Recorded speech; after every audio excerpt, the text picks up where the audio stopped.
खानी, मातम, काला लिबास, ये सारा पहनना हराम है, या सब कुछ करना हराम है। और मातम की जो इब्तिदा हुई वो यजीद ने की। सबसे पहले मातम किस बंदे ने किया? यजीद ने किया, जैसे कि आपके सामने अभी मैंने हवाला पेश किया है। और फिर हमें चाहिए कि हम अगर मुहर्रमुल हराम के अंदर यजीद को बुरा कहते हैं, उसको गालियां देते हैं, उसके खिलाफ आते हैं, तो हमें फिर वो काम नहीं करने चाहिए जो यजीद ने किए।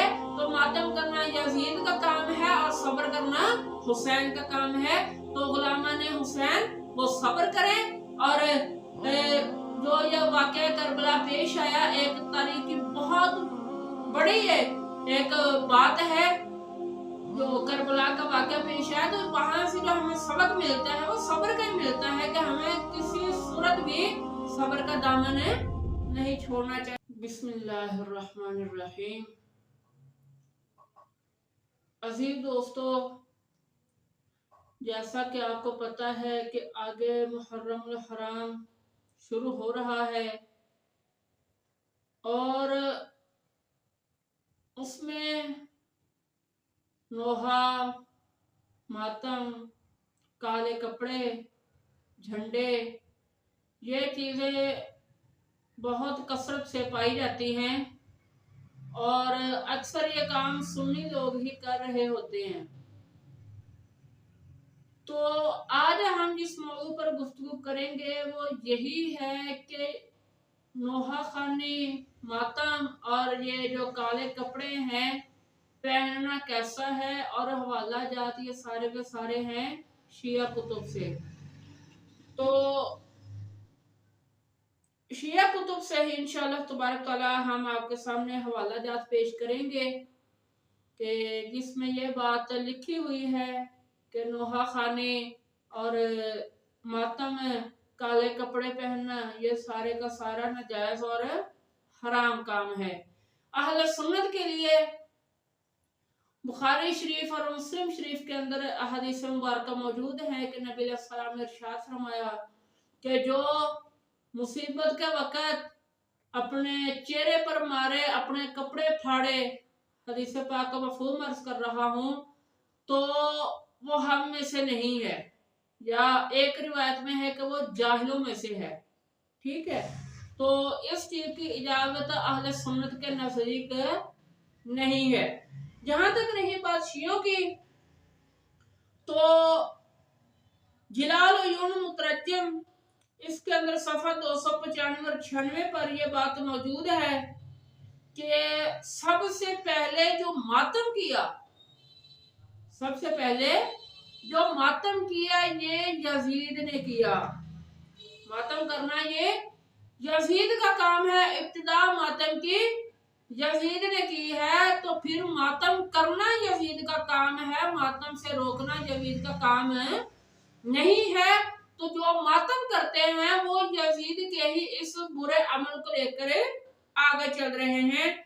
फिर मल्ला यहदुल फकीह, ये शियों की कुतुब अरबा के अंदर आती है, जो इनकी बहुत बड़ी कुतुब के अंदर शामिल है। क्या नबी करीम सल्लल्लाहु अलैहि वसल्लम ने फरमाया कि मुसीबत के वक़्त बैन करने वाले, नोहे करने वाले और चीखने चिल्लाने वाले, इन चीजों से सरकार ने मना किया है और उनसे सरकार ने फरमाया हमारा कोई ताल्लुक नहीं है।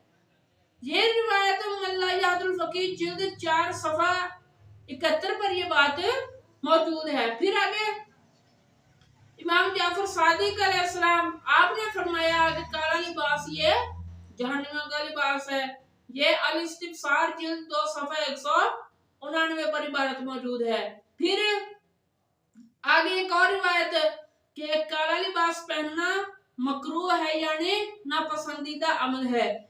ये तहज़ीबुल इस्लाम सफा 19 बाकर मजलिसी की ये किताब है, उसके अंदर ये बात मौजूद है।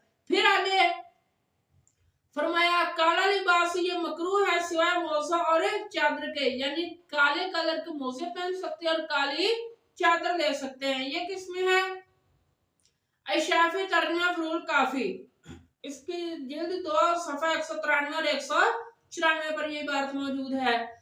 फिर आगे नबी करीम सल्लल्लाहु अलैहि वसल्लम जब भी किसी से बैत लेते थे, यानी कोई गैर मुस्लिम काफिर वो इस्लाम कबूल करता था, तो सरकार सबसे पहले जिस चीज की बैत लेते थे वो ये होती थी कि तुम कभी भी क्या कहते हैं, काले कपड़े नहीं पहनोगे। काले कपड़े ना पहनने की बैत लेते थे पहले, फिर इसका इस्लाम कबूल करते थे। फिर आखिरी फरमान हजरत अली मुर्तजा शेर खुदा का, आप फरमाते हैं सियाह लिबास ना पहनो, यह लिबास फिरौन का लिबास है। यह इबारत मल्ला याहुल फकी जिल्द 1 सफ़ा 171 पर मौजूद है। तो इन हवाला जात से यह साबित हुआ कि शियों के कुतुब के अंदर भी यह बात मौजूद है कि नोहा खानी, मातम, काला लिबास ये सारा पहनना हराम है, या सब कुछ करना हराम है। और मातम की जो इब्तिदा हुई वो यजीद ने की। सबसे पहले मातम किस बंदे ने किया? यजीद ने किया, जैसे कि आपके सामने अभी मैंने हवाला पेश किया है। और फिर हमें चाहिए कि हम अगर मुहर्रमुल हराम के अंदर यजीद को बुरा कहते हैं, उसको गालियां देते हैं, उसके खिलाफ आते हैं, तो हमें फिर वो काम नहीं करने चाहिए जो यजीद ने किए। तो मातम करना यजीद का काम है और सब्र करना हुसैन का काम है। तो गुलामान हुसैन वो सब्र करें। और जो यह वाकया करबला पेश आया, एक तारीख की बहुत बड़ी है एक बात है जो करबला का वाकया पेश आया, तो वहां से जो हमें सबक मिलता है वो सब्र का ही मिलता है कि हमें किसी सूरत भी सब्र का दामन नहीं छोड़ना चाहिए। दुआ है अल्लाह तबारक तआला समझने की और अमल करने की तौफीक अता फरमाए। वमा अलैया इल्लल बलागुल मुबीन।